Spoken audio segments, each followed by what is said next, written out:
Bueno, bienvenidos a todos, ¿cómo están? Aquí estamos desde la Universidad FASTA junto con Misioneros Digitales Católicos para ofrecerles un nuevo webinar. Tenemos aquí la presencia del licenciado Juan Pablo Sajú. Juan Pablo, ¿cómo estás? ¿Qué tal? Y ¿Cómo estás, Matías? unos cuantos asistentes. Les cuento que, bueno, hay varias personas que van a estar presenciando este webinar y otros que seguramente van a poder verlo a través de una grabación. Queremos saludarlos a todos. El chat no va a quedar grabado, por eso es que si surge alguna pregunta yo se la voy a ir comentando a Juan Pablo, y de todos modos quienes vayan a ver este video en diferido, al final van a encontrar los datos de contacto para poder escribir. Bueno, ¿de dónde salen estos cursos que estamos ofreciendo, este programa webinar? Bueno, surgen de la Escuela de Humanidades de la Universidad FASTA, que en convenio con los Misioneros Digitales Católicos, bueno, nos hemos propuesto, ¿sí?, formar para la nueva evangelización. Eso es lo que hacemos desde la Escuela de Humanidades, y les cuento un poquitito quiénes somos. Somos una universidad de inspiración católica, que en lo que es humanidades nos dedicamos a la formación académica y humanística a distancia para todos aquellos católicos, sean laicos, sean religiosos, y que, bueno, tengan alguna misión dentro de la iglesia o simplemente quieran formarse y, digamos, acompañar su formación a través de, bueno, de estas charlas y de cursos. Sabemos que los católicos estamos llamados a ser testigos de Cristo, y eso también implica tener que reforzar nuestra fe. La Universidad FASTA, les cuento, tiene 26 años ya de vida, surge en Argentina, es de la Fraternidad de Agrupaciones Santo Tomás de Aquino, muchos de los asistentes lo conocen ya.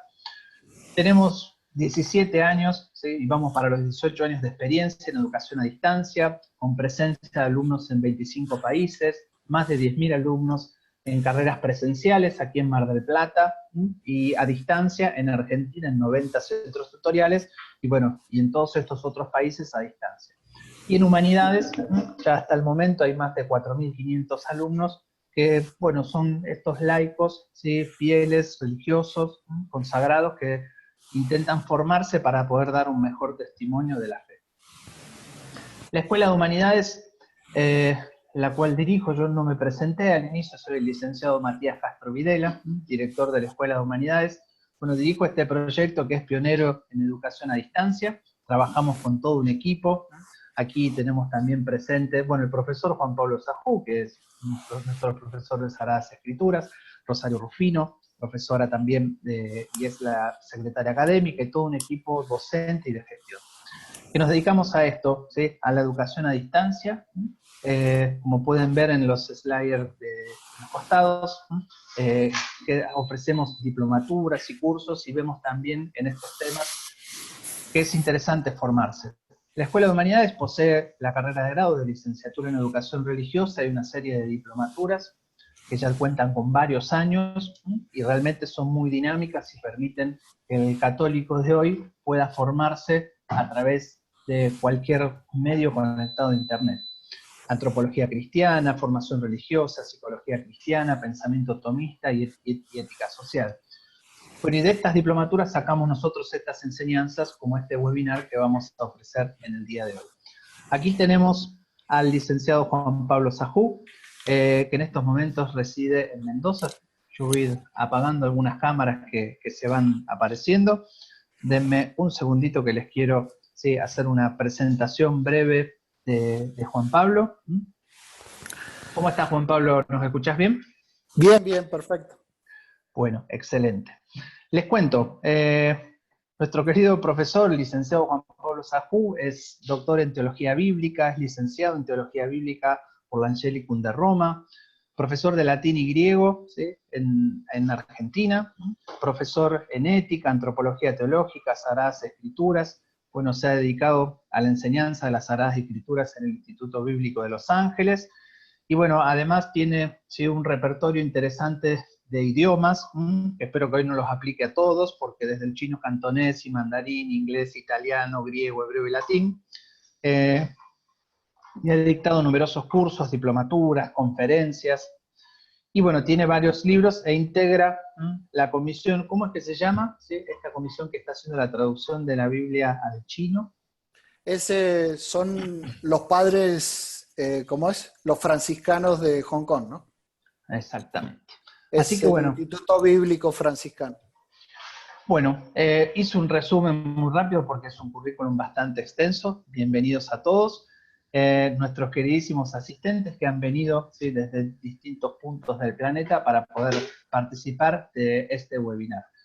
Hemos decidido elegir este tema porque nos parece que es vital para poder adentrarnos en el conocimiento de la Sagrada Escritura, donde sabemos que ahí lo encontramos a Dios con su palabra. Juan Pablo, yo voy a dejar de compartir aquí mi pantalla y voy a darte el paso a vos.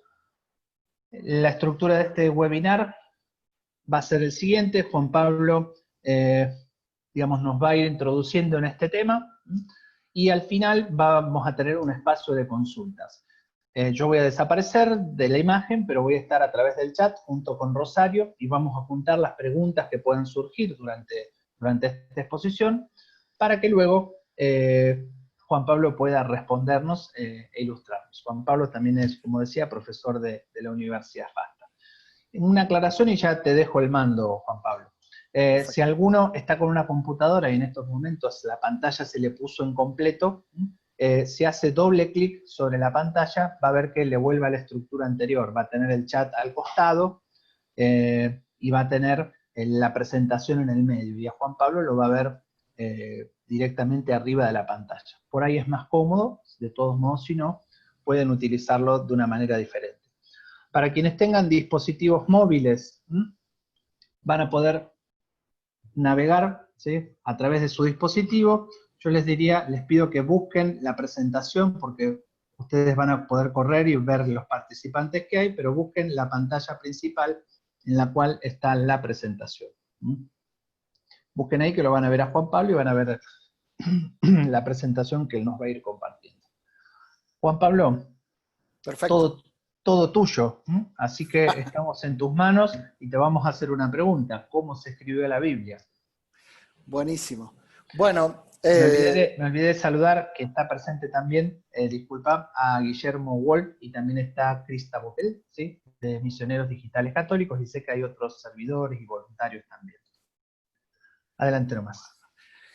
antes de contestar a la pregunta, bueno, vuelvo a dar las gracias a la Universidad FASTA para el cual, digamos, estoy totalmente agradecido para poder trabajar, a Misioneros Digitales, y bueno, y a todos ustedes los que se han anotado, digamos, para poder compartir y un poco, digamos, dar sentido a esta pregunta, ¿no? ¿Cómo se escribió la Biblia?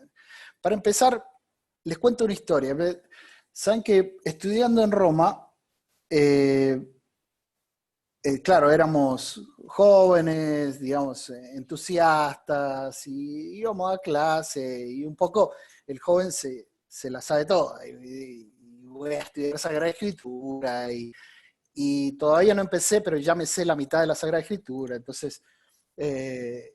entonces empezamos las clases, ¿no? Y uno de los profesores nos dijo, ¿saben qué? Dice, ustedes están estudiando, empezaron a estudiar la Sagrada Escritura, y dice, nosotros llevamos muchos años acá estudiando, ¿no? Y dice, ustedes cuando terminen la licenciatura acá en Roma, dice, después de 10 años van a poder charlar con nosotros, ¿no? Y entonces dijimos, que se agrandó, digamos, no puede ser, digamos. Bueno, ya han pasado más de 10 años y saben que realmente le doy la razón, ¿no? Es tan vasto el tema de la Sagrada Escritura. El mismo profesor nos decía, y no traten de abarcar toda la Sagrada Escritura porque es imposible, digamos. O sea, yo les recomiendo que se dediquen a alguno de los libros porque es tan vasta la teología, la exégesis, el tema de idiomas, el tema de la crítica textual, y que bueno, yo les aconsejo que, de hecho, ese profesor era experto en Lucas y Marcos, ¿no? En el Evangelio de San Lucas y San Marcos. Y realmente después de muchos años, más de 10 años, estudiando la Sagrada Escritura, les doy la razón en esto. ¿Por qué? ¿Por qué hago esta introducción? Porque vamos a entrar en un tema que realmente uno se saca el sombrero, ¿no? Se saca el sombrero en el sentido cómo se escribió la Biblia. Y han llevado tantos años, lleva tantos años de estudio entre códigos, traducciones, Biblias en griego, en hebreo, en latín y después en todas las lenguas modernas, ¿no? Lo que son inglés, español, que hay muchísima gente, muchísimos cristianos, y no solamente cristianos, sino de la parte de los hebreos y judíos y israelitas, que también dedican y han dedicado muchísimos años a reconstruir o un poco a hacer la palabra de Dios más accesible a todos nosotros. Entonces, realmente entramos en un tema que es apasionante por la historia, apasionante por el contenido, apasionante también por el hecho de que nosotros entramos en el interés del Espíritu Santo que nos quiere comunicar su palabra, ¿no? Por eso, la segunda cosa que quiero decir, el autor principal de la Sagrada Escritura es aquel que nos ama, y como dice Jeremías, la palabra de Dios en Jeremías capítulo 33, con amor eterno te he amado, ¿no? Es Dios el que nos da su palabra, y yo digo, aparte de que la Biblia es un libro litúrgico, está lleno de liturgia, o sea, de esa relación del hombre con Dios, también es un libro que habla de amor, ¿no? Y ahora entremos en tema, ¿eh? Es un poco para crear el ambiente, ¿no? Decía Santo Tomás, la teología y la Sagrada Escritura se estudian de rodillas, ¿no? Entonces son dos cosas que nosotros tenemos que ver, y es el hecho de que vamos a estudiar, digamos, vamos a entrar en los aspectos técnicos de lo que es la Sagrada Escritura, pero también dejemos que el Espíritu Santo entre en nuestros corazones y nos diga a cada uno lo que Él tiene preparado, ¿no? O sea, de rodillas recibir lo que Dios quiere decirnos. Y después, mi idea principal, digamos, en ustedes, aparte de que puedan entender al menos un poco de lo que yo diga, es que empiecen a gustar de la Sagrada Escritura. Sin duda que la mayoría de ustedes lo hacen, pero muchas veces se puede gozar mucho más de la palabra, ¿no? Muchas veces está dejada de lado, y entonces yo los incentivo a poder descubrir en la palabra de Dios primero la fuerza y después esa delicadeza que tiene Dios en hablarnos al oído, ¿no? Digo, enamorarnos de la Sagrada Escritura. Decía San Jerónimo que él leía y tenía la palabra de Dios permanentemente en su corazón, y a la noche, dice, leía la Biblia. Dice, porque seguro se iba a quedar dormido, ¿no? Y entonces, cuando se quedaba dormido, la Biblia caía sobre su corazón, y también en la noche la palabra de Dios le hablaba a su corazón, ¿no? Hermosas palabras de que fue un gran estudioso de la Sagrada Escritura como fue San Jerónimo, ¿no? El patrono de la Sagrada Escritura. Vamos al primer tema. Yo mientras inicia Juan Pablo, ¿sí? Doy la bienvenida a quienes se fueron sumando nuevamente, y les recuerdo que ustedes van a poder comunicarse a través del chat. Entonces, por favor, a través del chat van dejando sus consultas, las vamos a ir retomando o las anotan, y al final vamos a abrir un espacio de consultas. Adelante, Juan Pablo. Perfecto. Vamos a la introducción del tema, ¿cómo se escribió la Biblia, ¿no? Llevó muchísimos años, y primero decir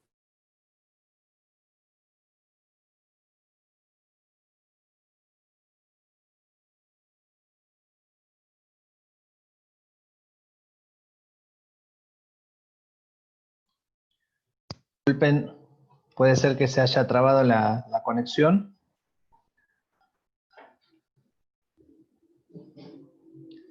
Bien. Si por ahí hay algún inconveniente de comunicación, no se preocupen, se tildó imagen, ahora le pedimos a Juan Pablo que retome. A veces en algunos lugares pasa que esto que se traba la comunicación. Yo estoy esperando a ver que Juan Pablo retome la conexión. Directamente se le ha caído internet. Bueno, esto puede pasar. Bien, retomamos aquí después de un desperfecto técnico, pero continuamos con esta introducción que nos está haciendo el profesor. Te voy a apurar ahora porque se han perdido unos minutos, así que Sí, como vamos, moderador me toca hacer el papel de malo. perfecto. Miren, Adelante. entonces, vamos a la introducción. Decíamos que la Biblia fue escrita hace muchísimos años y podíamos decir siglos en el caso del Antiguo Testamento. Entonces, ¿cómo se hizo, digamos, cómo se transmitió primero la palabra de Dios de una persona a otra cuando no había escritura? Y bueno, fue la transmisión oral, ¿no? Pero no podemos hablar de la transmisión oral como pasa en estos días, y que cuando uno le cuenta a un amigo alguna cosa y se le olvida la mitad, y no. Había gente dedicada a transmitir la palabra de Dios, en el caso religioso, o en el caso de los clásicos, también había gente dedicada a transmitir los clásicos, como son los clásicos griegos, ¿no? Entonces, eran muy celosos de guardar exactamente lo que las personas decían, ¿no? Entonces, la transmisión oral era muy importante. Entonces, digamos, no podemos decir, había error ahí. Y en muchísimos casos, en la mayoría de los casos, no había error. Pasaban exactamente las palabras que una persona decía, o un profeta, o escritor eclesiástico, y así se la pasaban de generación en generación, ¿no? Hasta que llegó el tema de la palabra de Dios, que es otra cosa más. Yo acá les pongo primero la parte oral, que es cuando Dios se le aparece a Moisés en la zarza ardiente y le comunica a Moisés y le dice a Moisés que tiene que poner por escrito lo que él le va a decir, ¿no? Y entonces después está el paso de lo oral a lo escrito, ¿no? Que empieza con Moisés. Moisés, en el caso, empezó a escribir el Pentateuco, o sea que sería la creación, Éxodos, Levítico, Números y Deuteronomio, en el año 1446 antes de Cristo. O sea que, ¿cuánto tiempo pasó desde la creación hasta que Moisés empezó a escribir el Pentateuco? Muchísimos siglos, siglos y siglos. Y sin embargo, entonces ahora tenemos que creer en la presencia de Dios en la palabra y también en la transmisión oral y la fuerza de lo que fue la transmisión oral. Después de esto, Moisés puso a escribir lo que Dios le decía. Pero ¿qué pasó con todos esos escritos? ¿No? Entonces, después de pasar mucho tiempo, puse este texto del Concilio de Trento para poder entender que los originales, por ejemplo, lo que escribió Moisés, lo que escribió David, lo que escribieron los profetas, es muy, muy importante. Es lo más importante. Y ahí está grabada la palabra de Dios.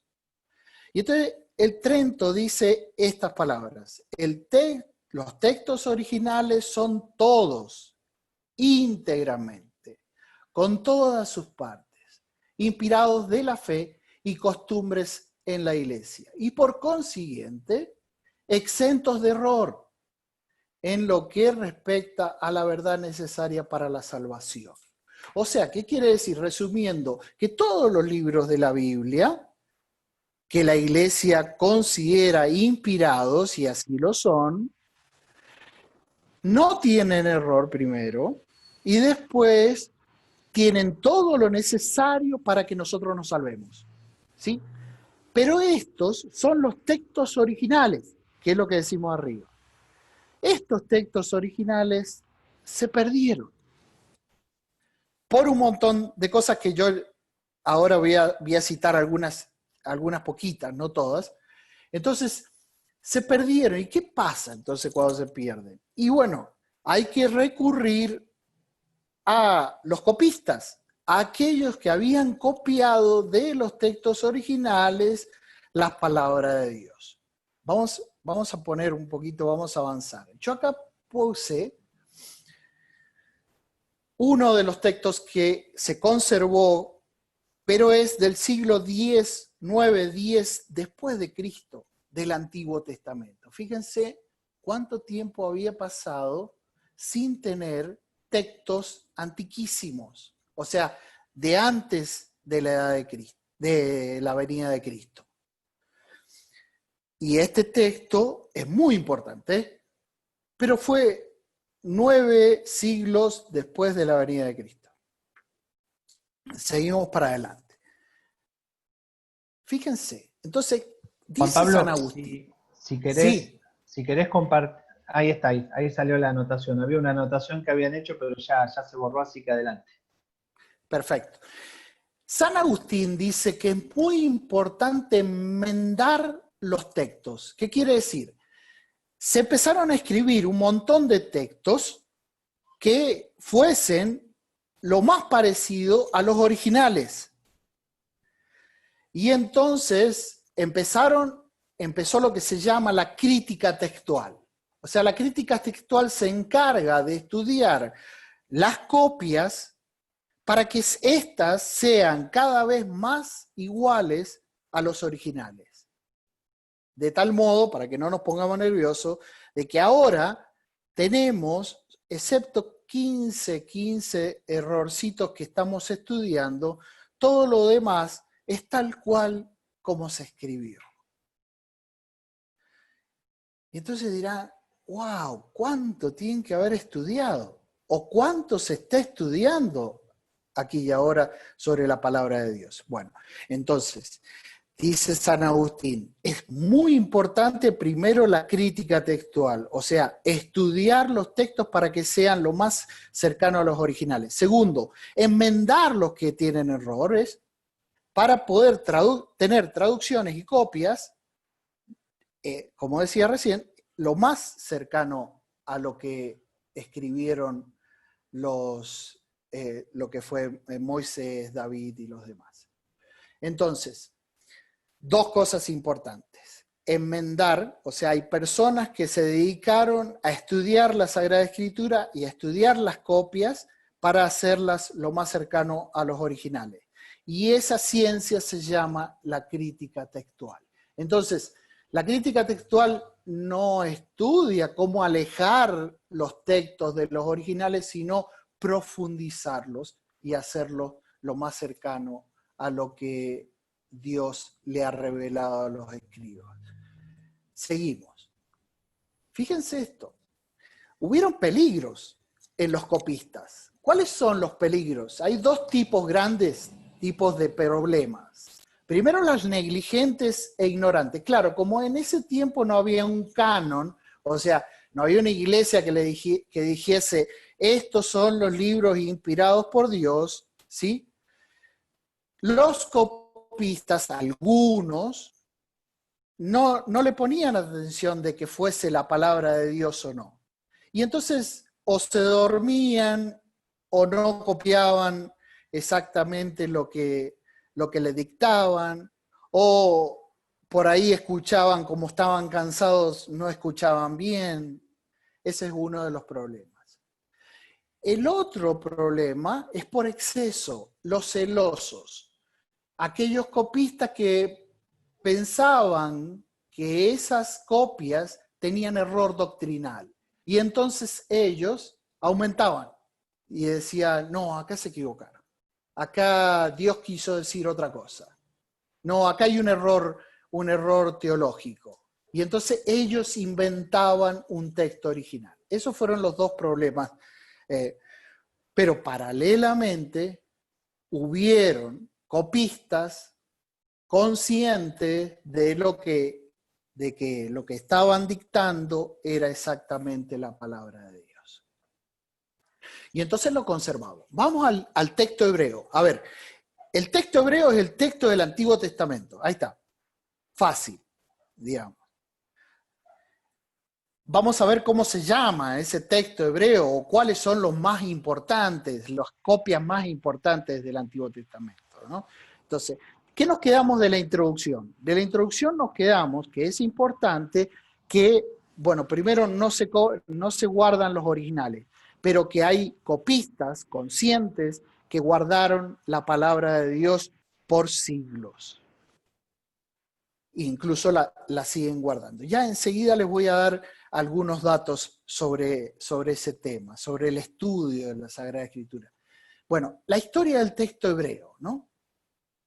O la historia del Antiguo Testamento. Fíjense, de los orígenes hasta el siglo I, ¿no? Empezó con la transmisión oral, pero después se empezó a copiar. Después del siglo I al siglo VI, del 6 al 10 y del siglo X en adelante. Vamos de a poquito. Primero, de los orígenes al siglo I. ¿Qué pasó con el texto del Antiguo Testamento? Como en ese tiempo había muchas guerras y porque el pueblo elegido había sido exiliado a Babilonia, eran dos problemas, ¿no?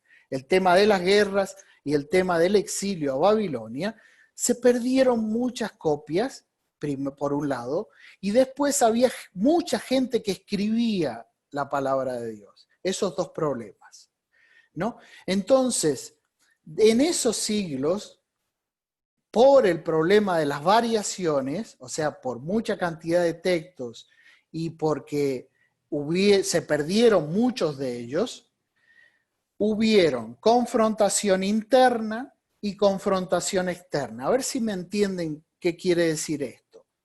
De las confrontaciones internas son textos paralelos. Claro, se encontraron los copistas de que habían textos que eran, por ejemplo, se daban, y acá tengo un ejemplo, se los voy a dar, de los textos paralelos. Uno es de 2 Samuel 22:5 y el otro es de Salmos. Y dicen, wow, se repite, estará bien. Y dice, pero no se repite todo, hay algunas cosas distintas.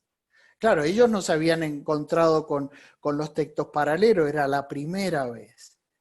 Y entonces empezaron a estudiar la lengua hebrea para poder llegar a este encuentro de textos paralelos. Si lo buscan en la Biblia de Jerusalén, ahora, estos dos textos que en un principio eran distintos, en el caso de las olas de la muerte me envolvían, me espantaban los torrentes destructores, en las olas y lazos, ¿sí?, eran distintos. Pero la Biblia de Jerusalén, después de haber hecho tanta crítica textual de tantos años, si ustedes buscan la Biblia de Jerusalén, los traduce iguales, los dos textos. Pero en ese tiempo era un problema. Era un problema porque, primero por un lado, encontraban lo mismo dicho, y entonces decían, o pertenece a Samuel o pertenece al Salmo, el texto. Y después concluyeron, no, los dos, tanto en los Salmos de David como en Samuel, ¿no?, está dicha la misma palabra. Después, el otro caso, volvemos un poquito, la confrontación externa. ¿Cómo no estaba el canon de la iglesia que decía qué libros eran inspirados por Dios? Ellos empezaron a pensar, oh, este libro era inspirado por Dios, este no, ellos seleccionaban. Y algunos de los copistas no tenían mucho cuidado en eso. Y entonces ponían cualquier libro. Y después, por las supremas pruebas religiosas, lo que yo les decía recién, se perdieron muchos libros, ¿no? Por ejemplo, en el caso de Babilonia, cuando se fueron, perdieron una gran cantidad de libros, o una gran cantidad de copias, se perdieron. Y en el otro caso es en el siglo IV a.C., y eso lo pueden leer en Macabeos, en 1 Macabeos 1:56 y siguiente, aparece un flaco que se llama Antíoco Epifanes. que entró en Jerusalén y no solo destruyó todo, sino que quemó muchos libros. Después de lo que quedó, Nehemías, el profeta Nehemías, se encargó de recopilarlos a todos. Pero fíjense, en todo este primer siglo, y vamos a ir un poquito más rápido para que podamos llegar bien al final. En este primer siglo hubo un montón de variaciones, pero incluso por estas variaciones se conservaron un texto o 3 textos en griego, que ya lo vamos a ver enseguida.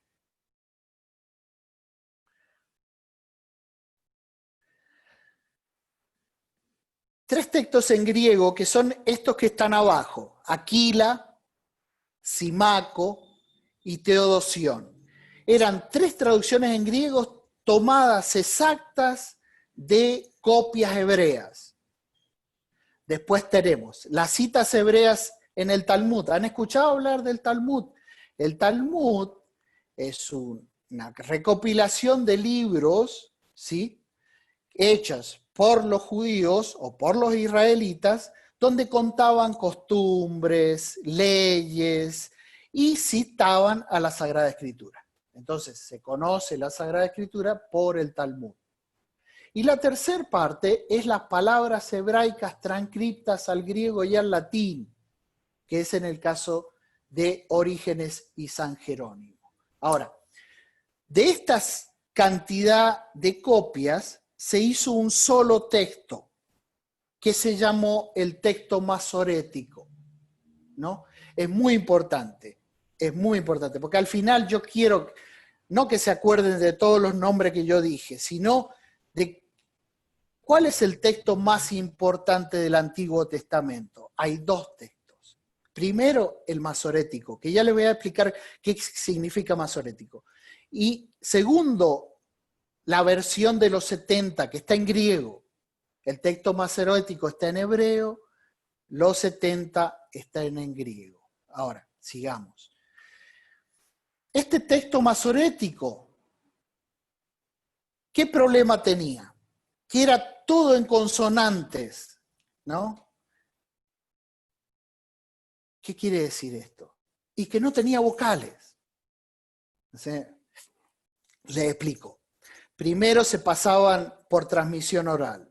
Después empezaron a escribir, pero escribían las consonantes, no las vocales.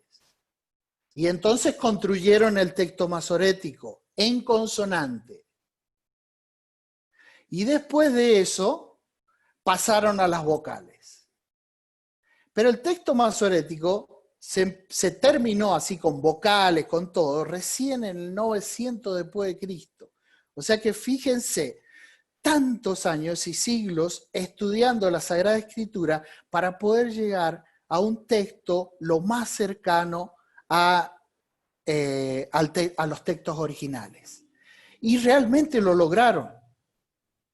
De hecho, la Iglesia toma el texto masorético y el texto, la versión de los 70, como las mejores traducciones o las mejores versiones del Antiguo Testamento. Ahora, ¿qué quiere decir vocálico? Y le agregaron las vocales. Habían 2 escuelas. Voy rápido para poder llegar al final y para que ustedes me hagan preguntas. Estaba la escuela tiberiense del lago de Tiberías. ¿Han escuchado hablar del lago de Tiberíades por la Sagrada Escritura, por el Nuevo Testamento? O el lago de Tiberíades estaba al lado del lago de Galilea, ¿no? De ese sí se acuerdan, ¿no? Pues andaba Jesús. Bueno, había una escuela en el lago de Tiberíades que ponía las vocales debajo de las consonantes. ¿Por qué las ponía debajo? Porque no quería tocar el texto sagrado. Entonces los ponía abajo. Y la otra escuela, que es la escuela babilónica, los ponía arriba. Y decían, no, las vocales no pueden estar por encima de las consonantes que son sagradas. Entonces al final, estos doctores rabinos, que eran los masoretas, armaron el texto masorético, y de ahí viene masorético, de estos doctores, con las vocales abajo, para que no fuese más importante que las consonantes que eran sagradas. Y fíjense, acá les pongo un ejemplito. El nombre de Dios. ¿Qué le dice Dios a Moisés? ¿Cuál es tu nombre? Le dice Moisés cuando los israelitas me pregunten cuál es su nombre, ¿qué les digo? Y él les dice, decirle que mi nombre es Yahvé, el Dios de Abraham, de Isaac y de Jacob. Entonces, ellos escriben estos 4 caracteres que se llama el tetragrama sagrado, ¿ok? En el texto masorético primero aparecen estos 4 caracteres, ¿lo ven? Léenlo de la derecha hacia la izquierda, así se lee el hebreo, ¿no?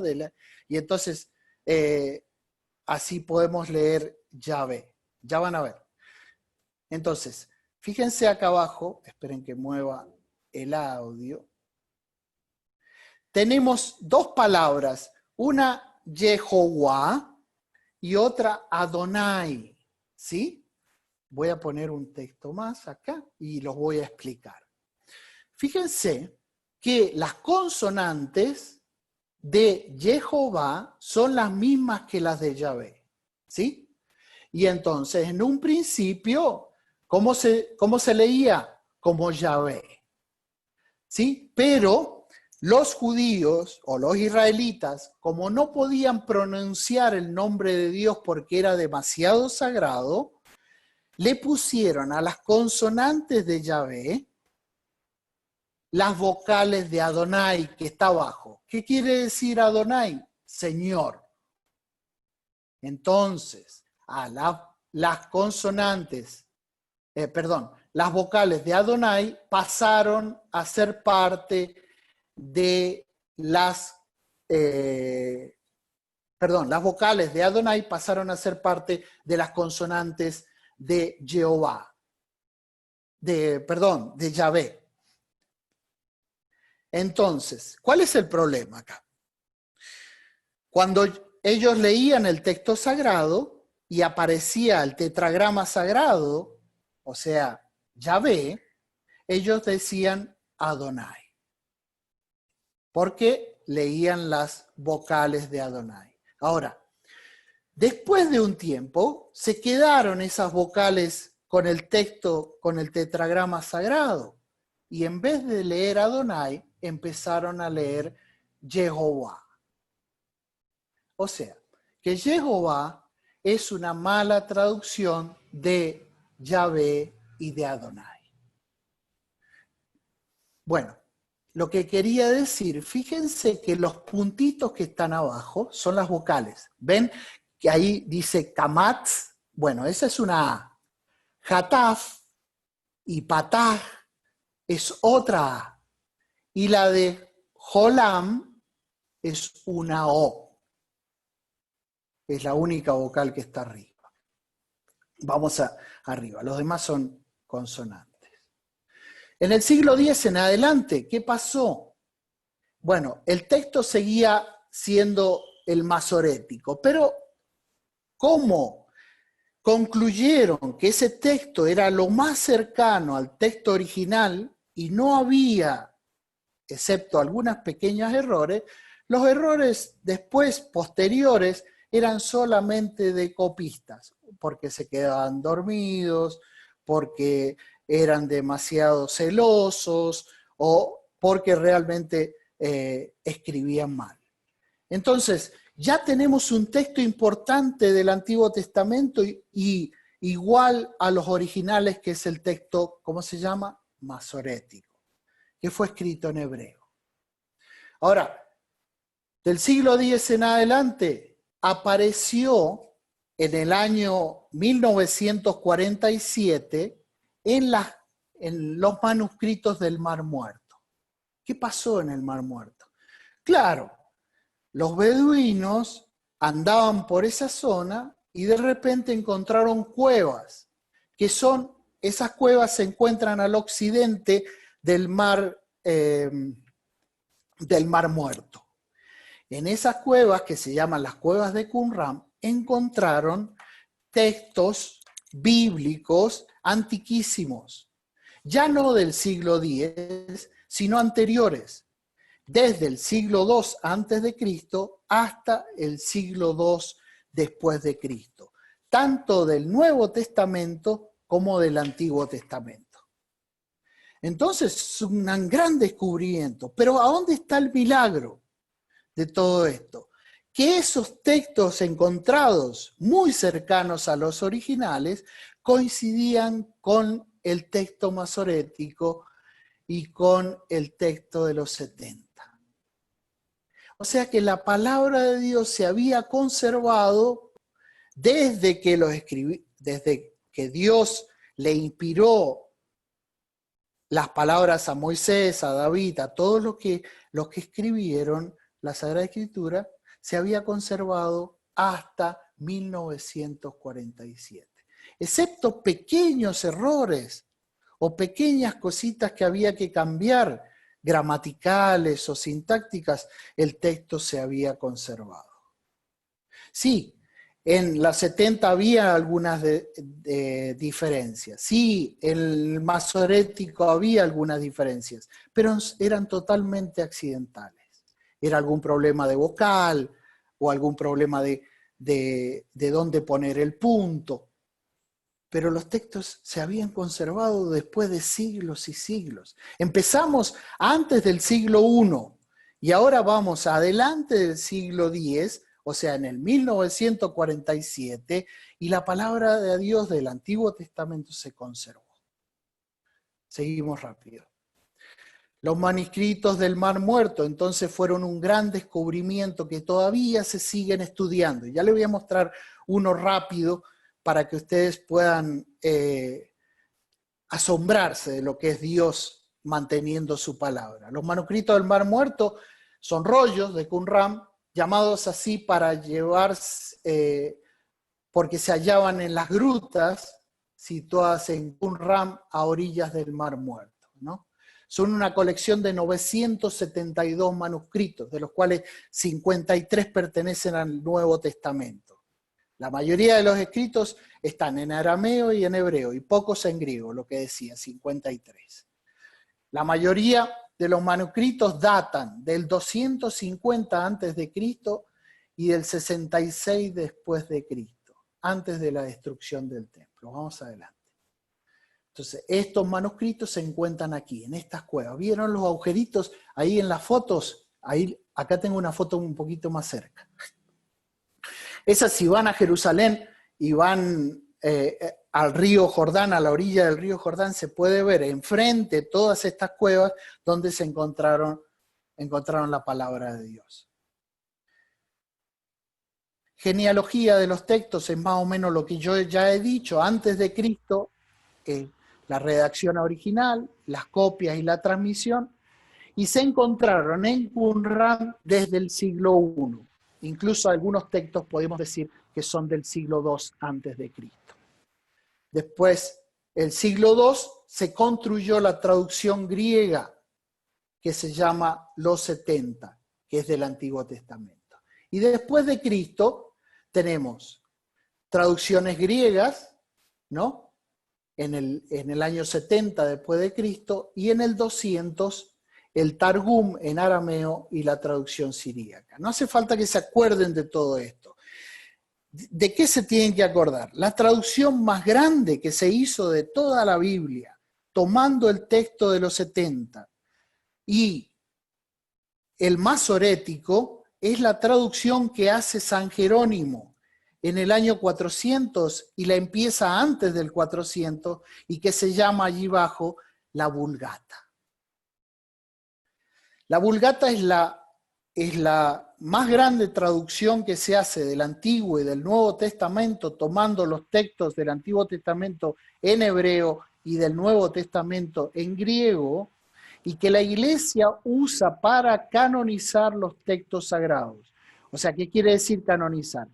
La Iglesia, usando la Vulgata, dice qué libros son inspirados por Dios y qué libros no. Por eso, después de esto, del Concilio de Trento, se asegura que los 73 libros de la Sagrada Escritura, ¿sí?, son los que figuran en la Vulgata y en la traducción de la Vulgata. ¡Wow! Entonces, hemos visto un montón de nombres, pero nos quedamos con 3 nombres. Primero, los 70, que es la traducción griega y muy cercana al original. El texto masorético, muy cercano al original. Y la mejor traducción, después del masorético y del de los 70, la Vulgata, hecha por San Jerónimo.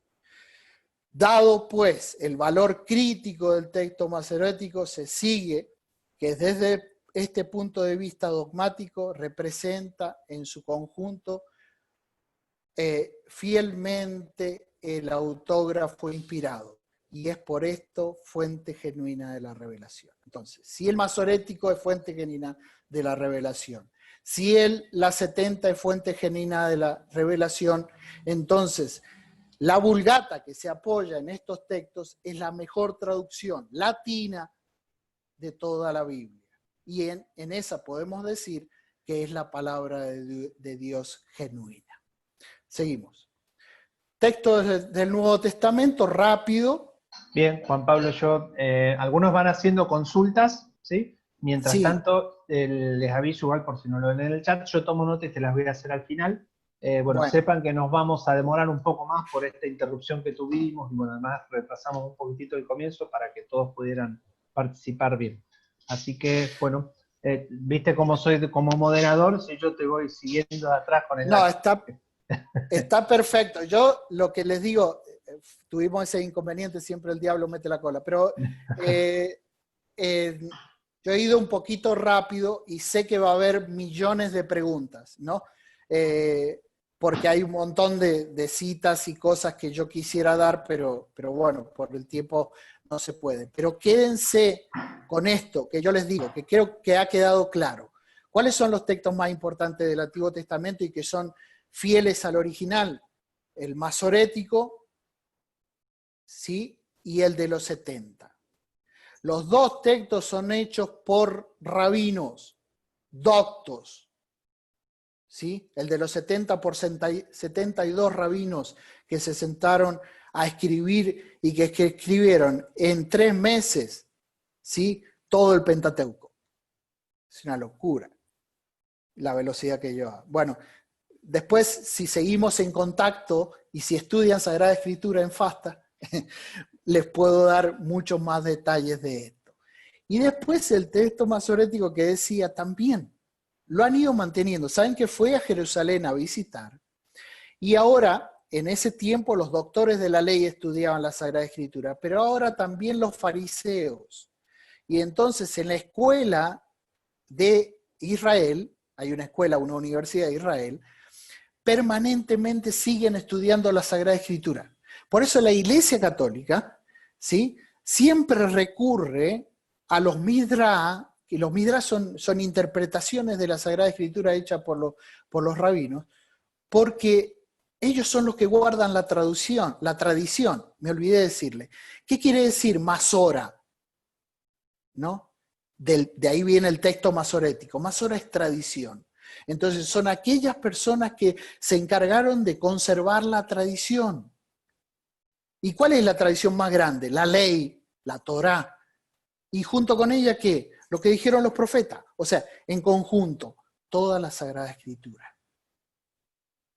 En el caso de ellos, el Antiguo Testamento. En el caso nuestro, toda la Sagrada, el Antiguo y el Nuevo Testamento. Entonces, en el Nuevo Testamento no hay tanto problema. ¿Por qué? Porque es más cercano. Si bien se han perdido los originales, pero rápidamente pudimos llegar a esos originales a través de los códigos, o lo que se llaman códices, o a través de lo que nos dejaron los padres, ¿no? Tenemos 3 testimonios. Las citas. ¿Qué quiere decir las citas? Las citas de aquellos padres que escribieron con la Sagrada Escritura. ¿Cuál era el problema de la cita? Que los padres, ¿no?, por ejemplo, San Jerónimo y los anteriores, citaban de memoria. Entonces, no nos podemos confiar demasiado de que eso era textual, lo que está escrito en la Sagrada Escritura.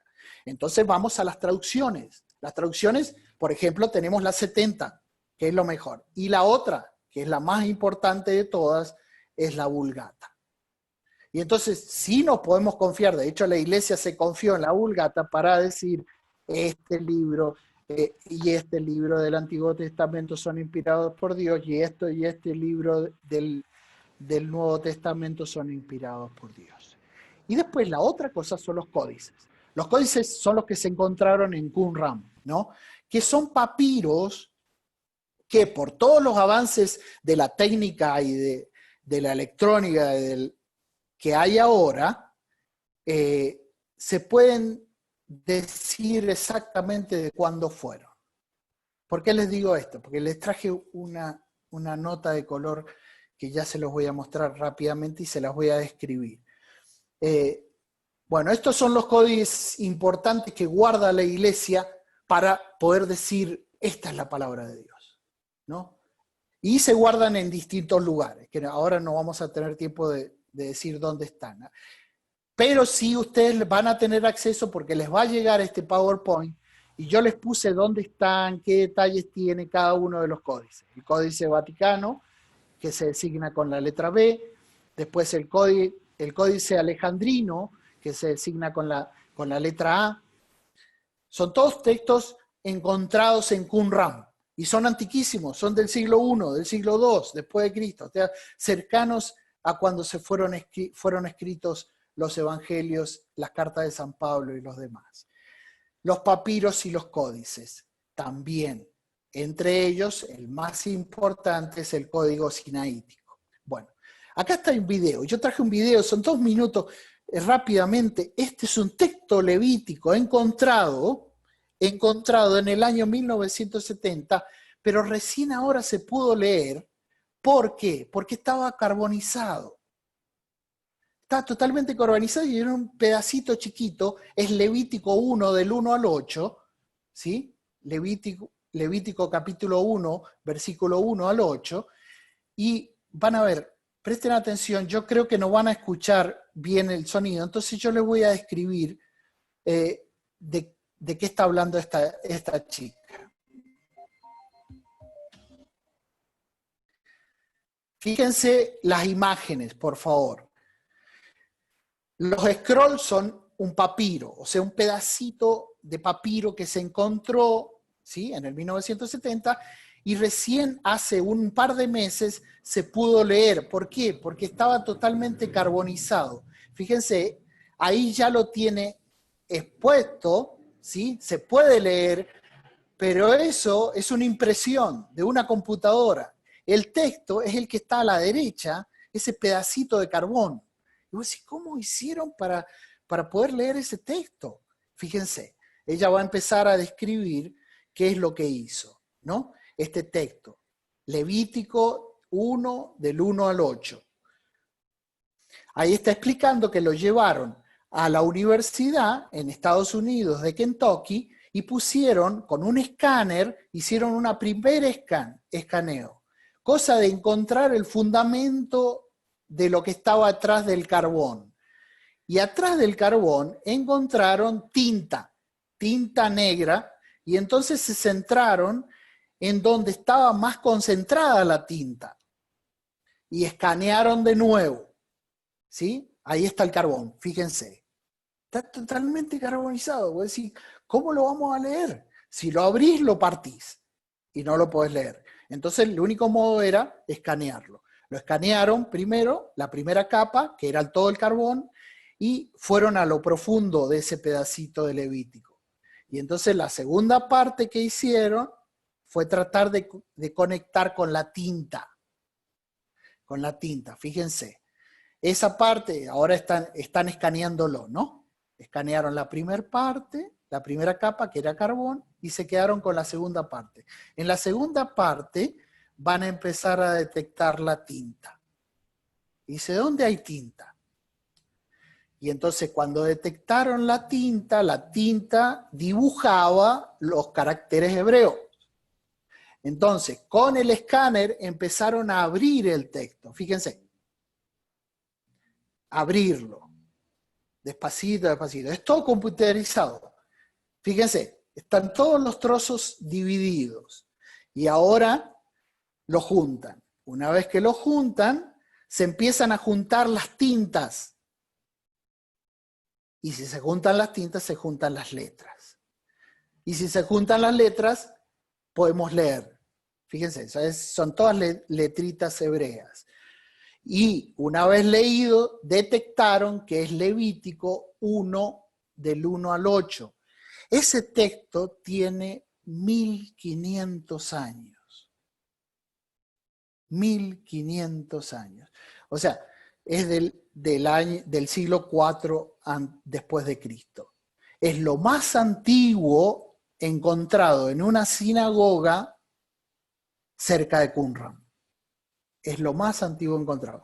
Por eso, todo el tema, ¿cuántas personas dedicadas al estudio de la Sagrada Escritura para que nosotros podamos leer un texto como es este que tengo acá, en la Biblia de Jerusalén, totalmente legible en español?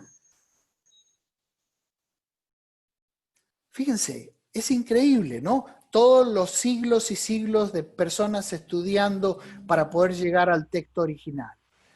Por eso, esto nos tiene que dar la pauta de que nos tenemos que dedicar a la Sagrada Escritura y tenemos que cuidar la Sagrada Escritura.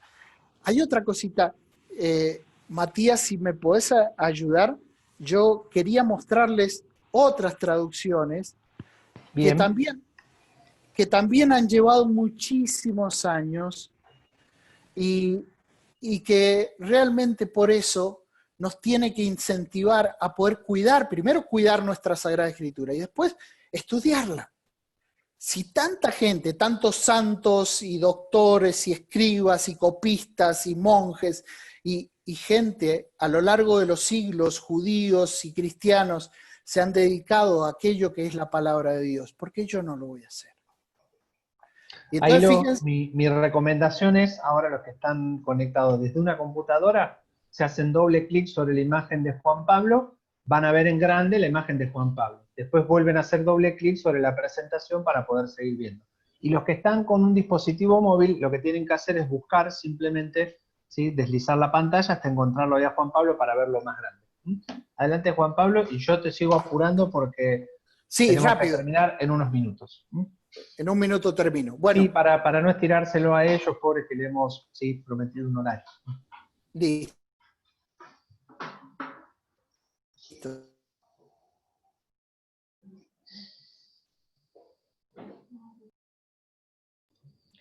Bien, cuidado que por ahí se puede entrecortar. Bien. Se ha entrecortado un poco, sepan disculpar. A ver si ya regresa. ¿Ustedes pueden oír? ¿Me ven? Bien. Perdón, Juan Pablo. ¿Juan Pablo? Juan Pablo, perdón. Esa no se escuchó esta última parte, ¿sí? Ahora sí. Bueno, ahora sí. Perfecto. Sí, ahora sí. Perfecto. Fíjense, rápidamente, este es el texto masorético en mis manos, ¿no? Ahí es la Biblia hebrea, si lo ven ahí, si lo pueden ver, es la Biblia hebrea, el texto masorético de las que le hablé.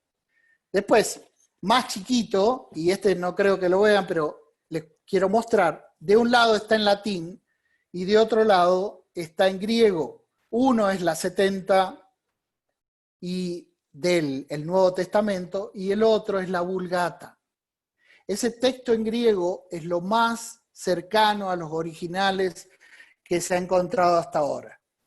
Y después, una nota de color. Como le decía Matías, yo estuve y trabajo con los padres franciscanos de Hong Kong, en chino, en la Biblia en chino, ¿no? Y esto ha llevado también muchos años, desde el año 45 que se tradujo y después avanzando y haciendo estudios para que la gente lo pueda entender, sacaron este texto, digamos, nosotros trabajando con el Instituto Bíblico Franciscano, y este es el texto en chino. Ven, acá está con las palabras en chino y acá está la otra. En este texto trabajamos para hacerlo en un chino más moderno, ¿no? Como también hacemos con el tema del español, ¿no? Tratamos de sacar ediciones para que la gente lo pueda entender. Ya estoy terminando. quiero que vuelvan al texto, entonces hagan doble clic para poder terminar. Exacto, pueden hacer ahora doble clic sobre la presentación, ¿sí? Y ahí seguimos. Y en los que están con un dispositivo, deslizando, pueden encontrar otra vez la presentación. Adelante, Juan. Rápidamente les digo, porque yo, si hubiéramos tenido más tiempo, se lo enseñaba. Después le va a llegar este PowerPoint. Y si ustedes puedan leer Ruach, Adonai Elohim, Alai, Jan, Mashach, Adonai, Oti, Lavaser, Anabim, es las mismas palabras que Cristo pronunció cuando entró en la sinagoga y dijo: el Espíritu del Señor sobre mí, porque me ha ungido para anunciar a los pobres la buena nueva. Está en hebreo y fueron exactamente las mismas palabras que nuestro Señor pronunció ahí en la sinagoga. Es Isaías 61:1. Bueno, conclusión: después de tanto trabajo y de tantos siglos trabajando, le damos gracias a Dios porque a pesar de las guerras, a pesar de que muchos códigos se perdieron y todo eso, la palabra de Dios nos llegó intacta a nosotros, ¿no? En doctrina, en costumbres y en historia. O sea, el plan de Dios es tal cual como Él lo quiso, escrito en nuestra Sagrada Escritura, sea la de Jerusalén, sea en chino o en el idioma que nosotros hablamos. Y por eso Juan 14:26 dice: pero el Paráclito, el Espíritu Santo, que el Padre enviará en mi nombre, se lo enseñará todo y les recordará todo lo que yo les he dicho. Y gracias a Dios, porque todo nos ha llegado en la Biblia que tenemos en casa. Muchísimas gracias y gracias por la paciencia. Y bueno, me ofrezco a contestar todas las preguntas. No sé, no vamos a tener mucho tiempo ahora, pero si nos inscriben, me comprometo a contestarle a cada uno personalmente. Muchas gracias. Excelente, Juan Pablo. ¿Sí? No aplaudimos muy fuerte porque si no lo vamos a aturdir. Siguen por ahí, están todos ahí a través del chat. Juan Pablo, queremos agradecerte en primer lugar por esta brillante exposición. Sé que te estuvimos apurando incluso esto después de varias depuraciones, ¿sí? Tuvimos que hacer una gran síntesis de cuántos años de historia de este texto que nos lleva a comprender un poco mejor cómo es que surge la Sagrada Escritura, condensarlo en una hora. Ahora lo que vamos a abrir es un espacio, ¿sí? Si querés dejar de compartir, Juan Pablo, así yo comparto la presentación, y vamos a abrir un espacio de consultas que también lo vamos a dejar grabado porque por ahí puede haber respuestas interesantes. Desde ya yo quiero agradecerle a todos los que están presentes. Realmente es un esfuerzo lograr armar esto, pero más grande es el esfuerzo que hacen ustedes por conectarse y por estar presentes y por preocuparse también por la formación, por difundirlo. Realmente hay mucho que agradecer porque muchos de los que están aquí también han sido estos que han contagiado a otros para que también se prendan en estos webinars. Así que desde ya queremos agradecerles a todos por esta participación. Y ahora, si te parece, yo te voy a hacer algunas preguntas, Juan Pablo. Perfecto. ¿Sí? Perfecto. Bien, dame un segundito. ¿Sí? Te digo las que fueron escribiendo hasta recién, pero estaría bueno que también nos dejen nuevas preguntas. Dame un segundo, ahí estoy poniendo las cámaras. Nos preguntaban, no tomé nota de los nombres. Pregunta si los textos del Mar Muerto coinciden con el masorético y el de los 70. Bueno, ¿Cómo se refutan unos manuscritos revolucionarios como el Evangelio de Judas que se puso en moda con Nat Geo recientemente? Ok, buenísimo. Son dos preguntas, digamos. La primera, ese es el milagro, es una cosa impresionante porque saben que el texto del Levítico estaba en el Mar Muerto, ¿no? El que les dije que estaba carbonizado. Lo abrieron con el escáner y todo lo que expliqué, y el texto que encontraron es exactamente el mismo que estaba en la Masora, en el texto masorético. Y vos decís, ¿cómo puede ser esto? Si estaban en cuevas distintas, uno estaba en una sinagoga de Engedi y el otro se llevó añares y añares de producirlo. Y entonces la primera pregunta, es el Espíritu Santo, ¿no? Es lo que decía Juan ahí. Cómo ha ido manteniendo los textos a pesar de las circunstancias y las dificultades, ¿no? Primero. Entonces, sí, digo que sí. Los textos que se encontraron dentro de Qumran, ¿no? Y que estaban aprobados por el texto masorético eran exactamente iguales. Y también de los 70. Ahora, hay algunas diferencias, pero son mínimas, digamos, son de lectura, son fáciles de entender y de corregir, ¿no? Después la otra pregunta, Sí. Con respecto por ejemplo, el Evangelio de Judas y todo eso, ¿no? ¿Cómo esto ha sido posterior al canon de la Iglesia? O sea, ya la Iglesia, inspirada por el Espíritu Santo, ¿sí? Después de tantos siglos y haberlo estudiado y haber concluido con el texto, ¿cómo es que se llama?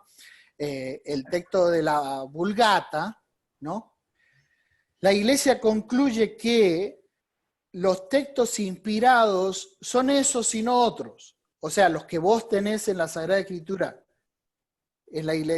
dentro de la Iglesia Católica. O sea, son esos 73 libros, no hay otro. Primero, esta es la primera cosa. La segunda cosa es que cualquier cosa o cualquier texto o cualquier escrito o cualquier palabra que vaya en contra de la fe profesada dentro de la Iglesia, que sigue la tradición, el magisterio y la Sagrada Escritura, no es válida. O sea, no es inspirada por Dios. No sé si contesta. Ahí ¿no? está respondiendo a otra de las preguntas claramente que aparecían, si los otros textos sí son o no son inspiración. Creo que lo dejas claro. No sé si Raquel o quién era que preguntaba, esperen que ya se me por el chat. Rafael. A ver, una cosita más le agrego. ¿Saben qué? Los israelitas, con el texto masorético, también hacían distinción entre textos que no eran inspirados por Dios y textos que sí eran inspirados por Dios. O sea que la primera purificación de textos la hicieron ellos. Y después vino la Iglesia Católica y hizo una segunda purificación con el tema del Nuevo Testamento, ¿no? Entonces, es muy seria y a la vez apasionante el estudio de la Sagrada Escritura, y hay que distinguir de las cosas que, por ejemplo, de los que decimos apócrifos. ¿Por qué decimos apócrifos? Porque hay algunos textos dentro de esos libros que no coinciden con la doctrina de la Iglesia Católica o del magisterio, de la tradición y de la Sagrada Escritura, que son las tres fuentes que nos dicen qué es lo que tenemos que hacer y dónde está el plan de salvación. Les puedo agregar una cosa más, pero esto me ocasionaría otro curso más que creo que... Bien, ¿hay alguna interrupción de la conexión? Juan Pablo, si seguís por ahí, esperamos un segundito. Yo mientras tanto voy retomando las preguntas.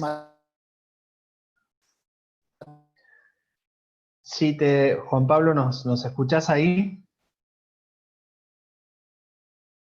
Juan Pablo, si estás por ahí, disculpen los asistentes esta interrupción, ¿sí? Internet nos juega a veces una mala pasada. Dale. Juan Pablo, sí, claramente que te vamos a hacer trabajar más y te va a meritar otros cursos. Así que no te preocupes, que somos de San Cayetano nosotros, patrono del trabajo. No, digo, todas las escrituras, ¿me escuchan ahí? ¿Me escuchás, Matías? Sí, yo sí. A ver los asistentes a través del chat. Bien, sí, sí, sí. Digo, todas las escrituras siguen un plan de Dios. Entonces, hay varias cosas que hay que tener en cuenta, no solamente el tema de la escritura o esta historia o la otra cosa, es que siguen el plan del comienzo, de la alianza que Dios hizo con Adán, de la alianza que hizo con Moisés, de la alianza que Dios hizo con Abraham. Está el plan de Dios, entonces otro digamos, instrumento para darte cuenta si es la palabra de Juan Dios, Pablo, ¿no? perdón, voy a hacerte un ping-pong ahora, ¿sí? En los textos de Sí, Qumran, ¿se encontraron también textos del Nuevo Testamento? sí, son 53 textos del Nuevo Testamento. Son poquitos en relación porque se encontraron 972, pero son muy útiles, digamos, porque nos acercan a los escritores del Nuevo Testamento. Perfecto. Otra, ¿cuál es el orden y la cronología de las traducciones en los distintos idiomas, hebreo, griego, latín y otros? Cronología de las traducciones. Bueno, la primera traducción que se hizo fue la de 70, ¿no? La de los 70, que fue en griego, que fue hecha para los judíos, es del Antiguo Testamento, ¿no? Para los israelitas que vivían afuera de Israel, que se llama la diáspora, ¿no? Para aquellos que vivían en la diáspora. ¿Y por qué para ellos? Porque ellos no habrían hebreo. De hecho, San Pablo tuvo que estudiar en Jerusalén hebreo, porque él no sabía, porque él hablaba griego, si estaba el imperio romano, el imperio griego en ese tiempo. Entonces, la primera traducción que se hizo del texto, de los textos hebreos, fue en griego, ¿sí? La que se conoció. Después de esa, ¿sí? Paralelamente se hicieron las otras 3 traducciones griegas, ¿sí? Y una traducción hebrea.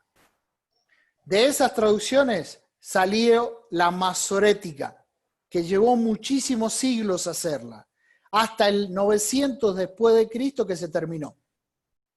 Muy bien. No sé si se entienda. Después, termino con esto, después de las 70 y del texto masorético y de los 3 traducciones en griego, las que dije al principio, sale el texto clave que es la Vulgata, que es en español que la hizo San Jerónimo, basándose en hebreo y en griego. Sí. Perfecto. Bueno, ahí ya respondiste además un par de preguntas. Otra había ya respondido si los manuscritos que se encontraron, digamos que no son parte de la Biblia, también son inspirados, que ya lo aclaraste, el idioma de la Vulgata, que recién lo acabas de aclarar, y ahí también lo respondieron, que es en latín. Toma alguna otra, me guardo la pregunta de Raquel para el final. Ahí preguntaba Pablo si esto está relacionado con la inerrancia bíblica. Pasa que lo hizo para un comentario tuyo. No sé, Pablo, si querés repetir la pregunta o especificarla o contextualizarla. Dice Los Ramírez, ¿cómo la iglesia puede cerrar la Biblia con 73 libros sin tener la certeza que no van a encontrar textos antiguos en unos años? No, porque si vos vas a la Sagrada Escritura, ¿no?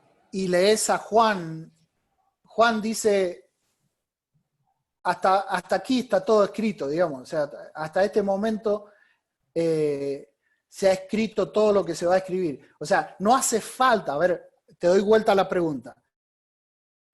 Hace falta más escritos para saber lo que Dios quiere para nuestra salvación. Y entonces, por lo tanto, Dios no va a revelar más escritos. Con lo que ya dio, basta. Por eso te digo que el tema de la alianza es una cosa espectacular. ¿Cuál es la última y eterna alianza? O nueva y eterna alianza. La de Jesucristo. Después de esa alianza no va a haber más. Entonces, todo lo que se escribió de Jesucristo hasta ese momento, digamos, es lo último. No va a haber más. Y para eso tenés el Apocalipsis, que habla sobre los últimos tiempos. Entonces, digamos, puede ser, pero Dios ha dicho que hasta aquí llegamos, digamos. Ahora ya saben todo lo que tienen que hacer para irte al cielo, para salvarse, con la ayuda mía. Les pido que no se vayan porque ahora les voy a indicar cómo hacer para solicitar el diploma. Preguntan quiénes son los meturgemanes. Bueno, los meturgemanes es otra para hablar, digamos, pero... Si tenés respuesta corta, si no después podemos hacer que nos hagan cortita, llegar la consulta por escrito. ¿Sí? cortita. De eso se refiere la transmisión oral, ¿no? Los meturgemanes eran todos los que transmitían la palabra de Dios o las grandes palabras, digamos, también los clásicos. Ustedes saben que de Homero no se guarda nada, no hay nada de Homero original. Todos son copias. digamos, toda la Ilíada y la Odisea. Bueno, los meturgemanes hacían pasar digamos, la palabra oralmente, ¿no? Y después se transformaron en los copistas. Bien, muy bien. Lo relacionado a la inerrancia bíblica, Pablo ponía si cuando hablaba sobre el Evangelio de Judas u otros textos que no se consideran revelación divina. No termino de entender del todo la pregunta porque pareció cortada. Si querés, Pablo, te invito a poner la pregunta completa. Disculpame, es error mío, no tuyo. Pregunta Gus, en la historia, ¿quién podía decir si el escritor estaba inspirado o no por Dios? ¿A quiénes le correspondía o a quiénes se le atribuía esa responsabilidad? ¿Cómo? Disculpame, ¿no? Sí, en la historia, ¿quién podía decir si el escritor estaba inspirado o no por Dios? ¿A quién le corresponde esa responsabilidad de decir que es inspirado o no? En el tiempo de los israelitas eran los doctores de la ley, que serían los masores, ¿no? Lo que decían. Y después ellos también tienen el tema tradición, ¿no? Si algo estaba en contra de la tradición que habían vivido, por ejemplo, qué sé yo, que alguien diga, no estuvieron tantos años en Egipto esclavos. Y bueno, la tradición les decía que no, ¿no? Entonces, los doctores se guiaban por la tradición de los antiguos y por otro lado, por también el Espíritu Santo, ¿no? Porque eran la máxima autoridad en el texto de Israel. Y en el caso del Nuevo Testamento es la iglesia, ¿no? La iglesia fundada por... Sí. Gracias, Juan Pablo. Hago dos preguntas más y cerramos. Pablo, la pregunta de Pablo Bataglia era si podrías resumir así, ¿qué se entiende por inerrancia bíblica? Por inerrancia bíblica. Bueno, lo que dice la iglesia sobre el tema de inerrancia, que es todo aquello que dice la Sagrada Escritura que no contradice la fe y la costumbre y que es necesario para la salvación de los fieles. Eso es inerrancia. Respecto a eso, la Sagrada Escritura no hierra. Bien. Excelente. Eso en Dei Verbum, sí, lo dice creo que tal cual como lo has explicado. Dei Verbum 12. Si Dei Verbum 12. ¿Sí? Sí. Bien, bueno, creo que queda alguna pregunta más. ¿Cómo es de las vocales y consonantes en la traducción masorética? Si lo podés explicar sintéticamente nuevamente. Y requisitos, características o requisitos para ser copista. Para ser copista, ok. Y la primera, lo de las vocales y consonantes en la traducción masorética. Sí, bueno, el tema de las consonantes, o sea, el hebreo originalmente era solamente consonantes. ¿Cuándo se empezó a escribir? ¿Y cómo hacían para ponerle las vocales? Y lo sabían por tradición, ¿no? Entonces se pasaban oralmente cómo se ve. Si ustedes tienen la posibilidad de ir a Jerusalén y ven las calles que dicen, qué sé yo, como dicen acá en Argentina, los distintos nombres de calle, están todos en consonante, no tienen vocales. Claro. Y cuando llegaba a las ciudades también, o sea, cuando llegabas a Belén o a Nazaret y todo eso, son todos en consonante, bueno, porque son antiquísimos, ¿no? Bueno, después vienen las vocales, como decía, como es un texto sagrado, habían que ponérselas para la futuro y para nosotros que las vamos a estudiar el hebreo. Entonces dijeron, no se los vamos a poner arriba las vocales porque van a estar más arriba que el texto sagrado.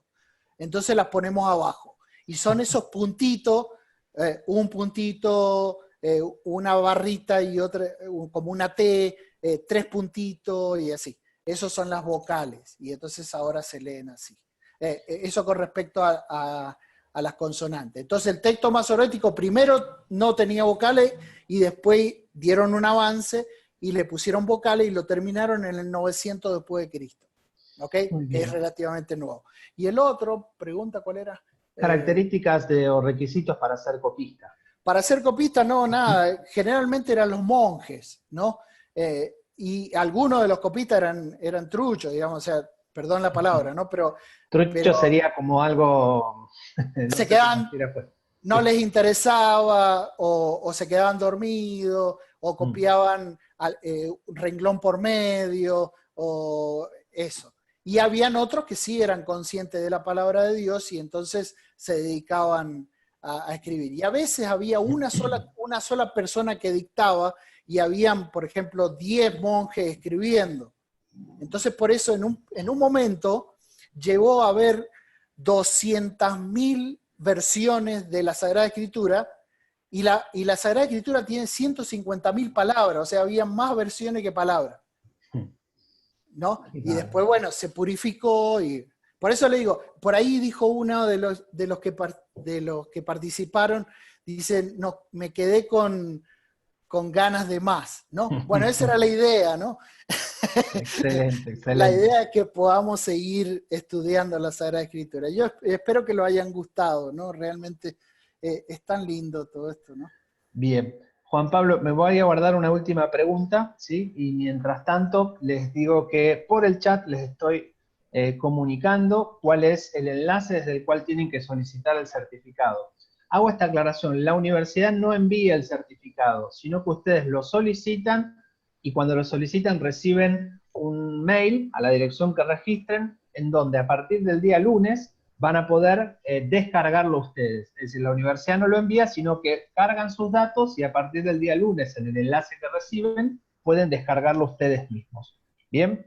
Y me guardo esta última, yo quiero agradecerle a todos, y me guardo esta pregunta que creo que es fundamental. Raquel Ederle preguntaba, ¿cómo hacer ahora para incentivar para que la gente guste el Nuevo y el Antiguo Testamento? ¿Qué podemos hacer ahora en la actualidad para que la gente guste más, ¿no?, de la Sagrada Escritura?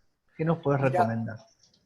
Recomendar, ¿sabes qué? Bueno, es otra cosa, laburo para Matías, pero ¿sabes que leyendo 14 libros de la Sagrada Escritura, 14 solamente, de todos los que son, ¿no? Vos podés conocer exactamente el plan de Dios. O sea que 14 libros te pueden llevar, qué sé yo, un par de meses, por ejemplo, ¿no? O 3 meses, ponele, como mucho, leyendo 10 minutos cada día. Y cuando vos sabés el plan de Dios en 3 meses, eso te va a llevar a leer todos los otros textos. Digamos, vos leés la historia y vos decís, ¿por qué Dios hizo esto con el pueblo de Israel? ¿Por qué lo sacó de Egipto? ¿Por qué fueron para allá? ¿Por qué tienen la tierra prometida? ¿Por qué fue Canaán? ¿Por qué hicieron esto? ¿Por qué cayeron? ¿Por qué se levantaron? Todo eso.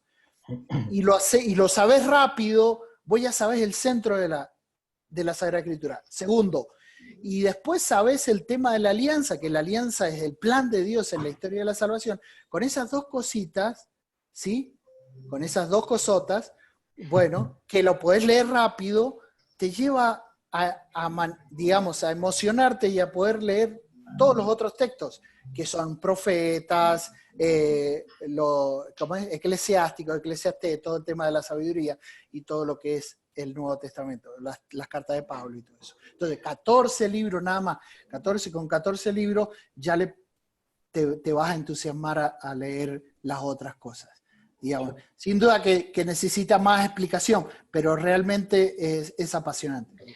Juan Pablo, te hemos corrido con el tiempo. A ustedes, todos los asistentes, les agradezco en serio de corazón toda esta permanencia que han tenido.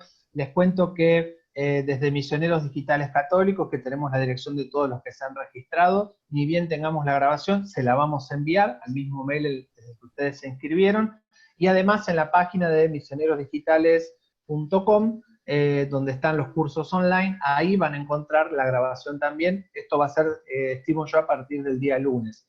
Recuerden, los certificados los van a solicitar ustedes desde este enlace que comparto. Cuando reciban el mail, desde el día lunes van a poder ingresar en ese enlace y descargar su propio certificado. Y en cuanto a la grabación, se las vamos a enviar al mismo mail en el que se registraron, y en la página de Misioneros Digitales está. Va a estar a partir del lunes. Juan Pablo, yo te voy a ofrecer un aplauso, ¿sí?, por esta maravillosa exposición. Y bueno, gracias porque todo esto nos acerca más a Dios y nos da un fundamento más sólido de nuestra fe. A todos los invito a que nos sigan en nuestro Facebook, Escuela de Humanidades Upasta, y que sean parte de esta comunidad. Y bueno, que sigan formándose que para eso hacemos todo este esfuerzo para ustedes.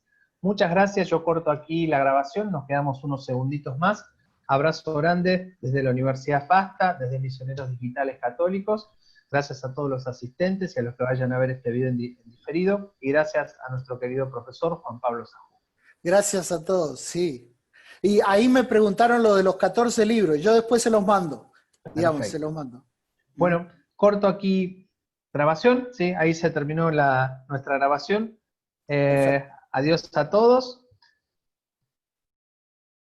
Desea